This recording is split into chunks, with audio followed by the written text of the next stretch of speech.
Quando nós criticamos a forma de enfrentar a epidemia que os governadores estão usando, que é a quarentena, que é o lockdown, nós nos baseamos em evidências científicas. Até porque essa forma de enfrentamento a uma epidemia nunca havia sido feita. Ela não tem evidências de que ela funciona. Ela é apenas uma projeção matemática, teórica. A proposta que foi feita pelo Imperial College, que originou toda essa história da quarentena, se baseou numa avaliação de que seria uma epidemia monstruosa, que seria a pior epidemia da história, que morreriam dezenas de milhões de pessoas no mundo com esse vírus, com o coronavírus.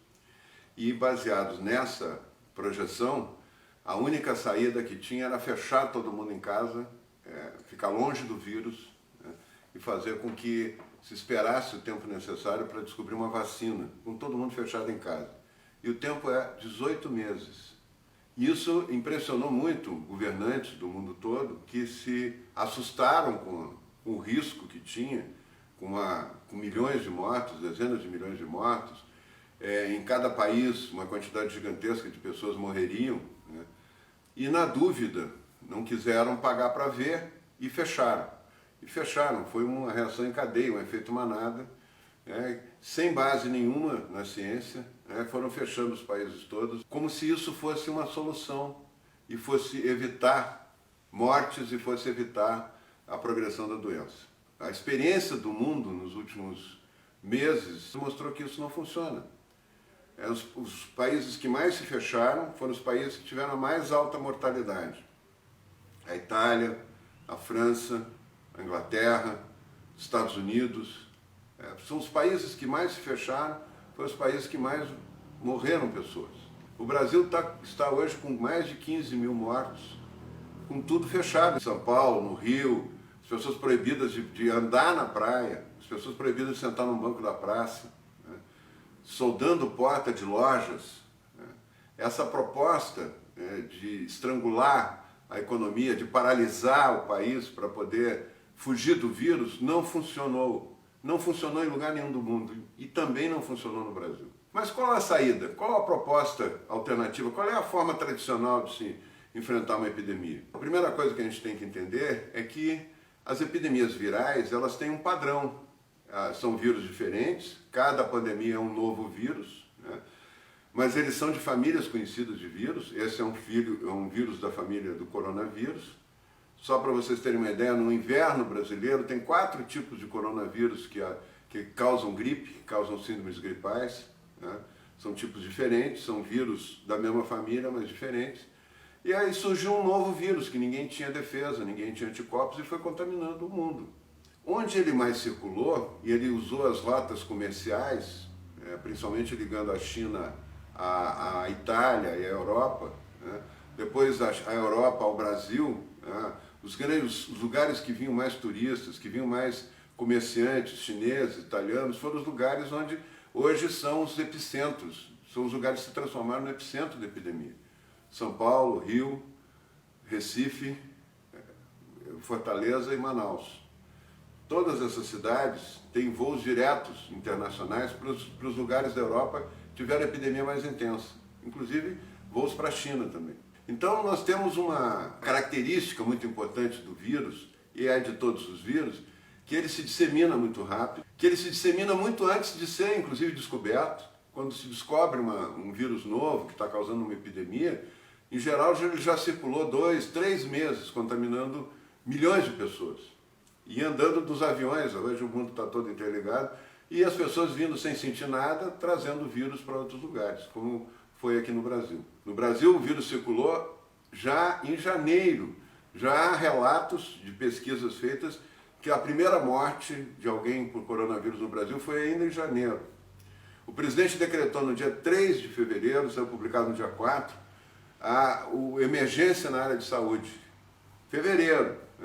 Mesmo assim, os governadores resolveram que o carnaval tinha que acontecer, que não tinha problema, que era uma gripezinha, que não ia fazer mal para ninguém, que era uma gripe igual às outras, e o vírus já se espalhando no Brasil. Teve um grande evento de difusão do vírus, que foi o carnaval.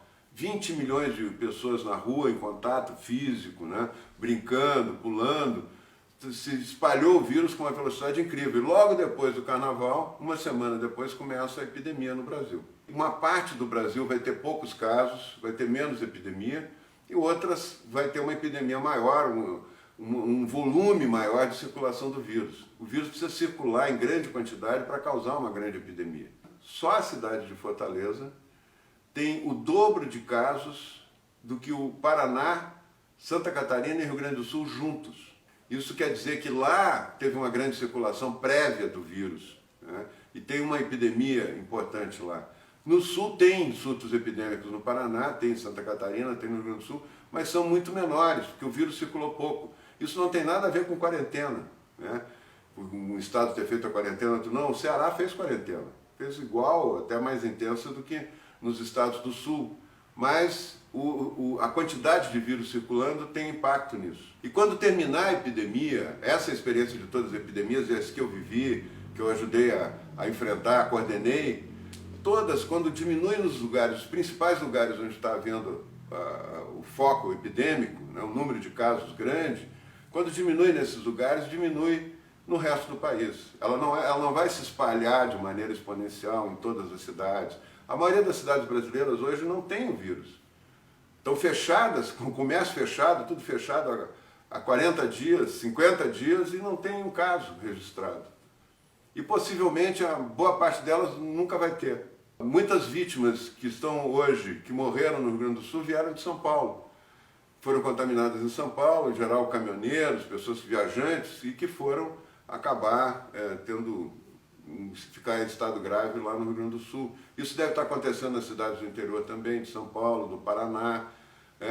Então, quando reduz num polo, um grande epicentro da epidemia, reduz no resto todo. Esse é o conceito de circulação do vírus. Ele é o mais importante de todos. O vírus tem que estar circulando.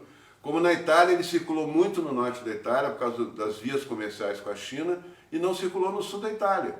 O sul da Itália tem poucos casos, muito poucos casos, em relação ao norte da Itália. Não tem nada a ver com a quarentena. Lá a quarentena foi a mesma, como está sendo imposta pelos governadores no Brasil inteiro.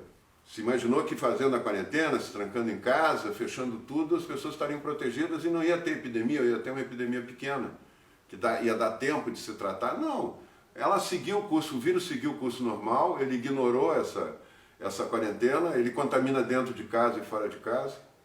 Como já tem uma quantidade muito grande de pessoas contaminadas, 90% são assintomáticas, não sentem nada, é bem provável que na maioria das famílias, nessas regiões onde está ocorrendo a epidemia, já tenha portadores assintomáticos que ao ficarem fechados em casa com a família toda, 24 horas, acabam contaminando todo mundo. As pesquisas no Rio Grande do Sul de exames sorológicos mostram que 75% dos casos detectados assintomáticos foram contaminados em casa.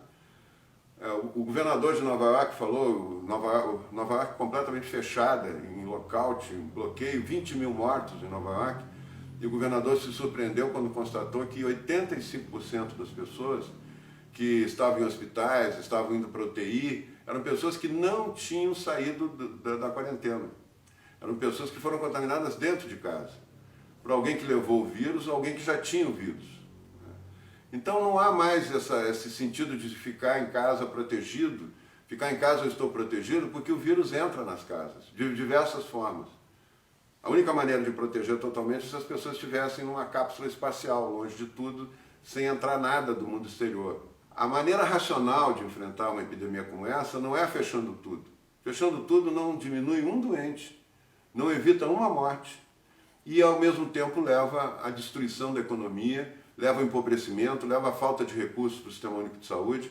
O medo que alguns veículos, principalmente televisivos, estão divulgando, a maneira como eles estão fazendo, o pavor que estão instilando na população, está levando que a população se ache protegida em casa, se feche em casa, que a população tenha medo, inclusive as pessoas portadoras de câncer, por exemplo, que precisa fazer quimioterapia, precisa fazer seus exames regulares, preventivos, para evitar que a doença avance, hoje ele não está indo nos hospitais. Hoje a Inglaterra tem uma pesquisa mostrando que deve morrer 20% a mais de pessoas de câncer depois da epidemia, porque as pessoas não estão se tratando, não estão fazendo o tratamento tradicional, não estão indo no hospital, não estão fazendo nenhum controle, com medo de pegar o coronavírus. Se instilou o medo na população, o pavor na população, não se mostra uma luz no fim do túnel.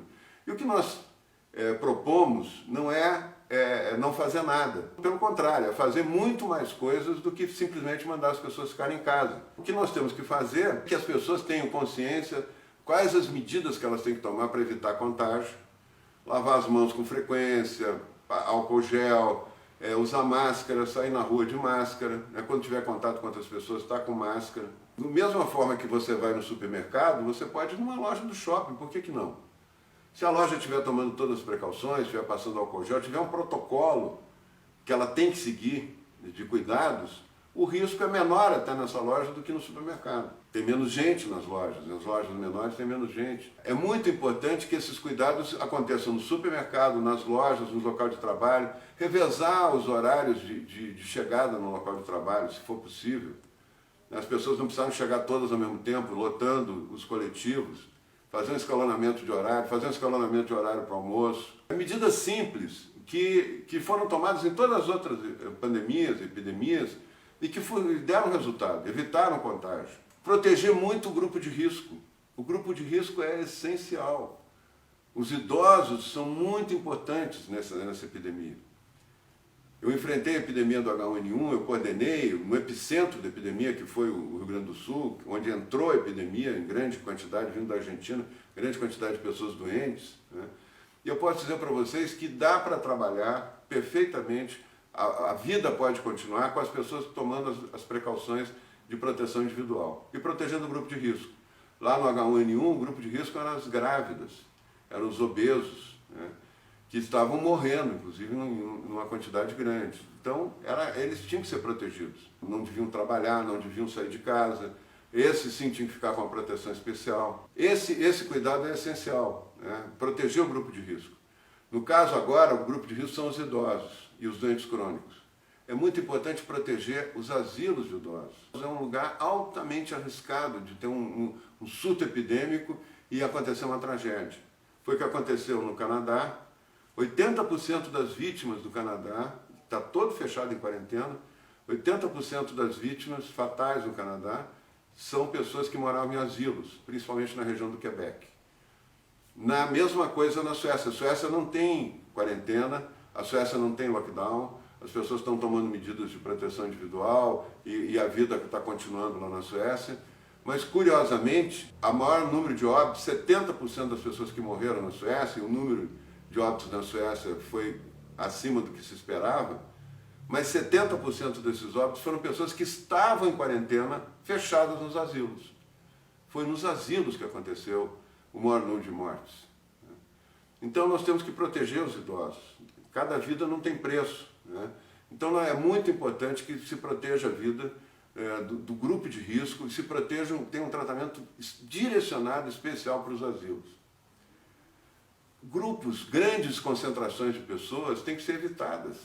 Essa epidemia só termina nos lugares, nos bairros, nas cidades onde ela está acontecendo, quando ultrapassar 50%, 60%, 70% das pessoas com anticorpos. É aí que o vírus bate, não consegue mais progredir e desaparece. Um vírus que não tem tratamento, e agora temos que testar a hidroxicloroquina, e um vírus que não tem vacina, a única maneira garantida que hoje tem da epidemia desaparecer é as pessoas tendo anticorpos para o vírus. E vamos testar as pessoas, vamos atrás do vírus, vamos descobrir onde é que o vírus está. Onde é que estão os testes? Nós tínhamos que ter milhões de testes sendo feitos. Todo mundo que teve alguma suspeita tem que ser testado, deu positivo, testar todo mundo que teve contato com ela nos 14 dias em que ela pode estar contaminando. E a partir daí testar também quem deu positivo naquelas outras pessoas e todo mundo que teve contato com as outras pessoas. Isso é uma grande rede que vai sendo descoberta pela testagem e vai se evitando um contágio maior, principalmente se protegendo o grupo de risco. É isso, meus amigos. Eu acho que nós temos muita coisa para falar, mas em cada momento nós temos que ter a visão clara de que a ciência que tem que nos orientar. É a pesquisa científica, não é a pesquisa de opinião pública, que muitos governos estão usando para tomar medidas radicais sem efeito nenhum e até piorando a vida da população.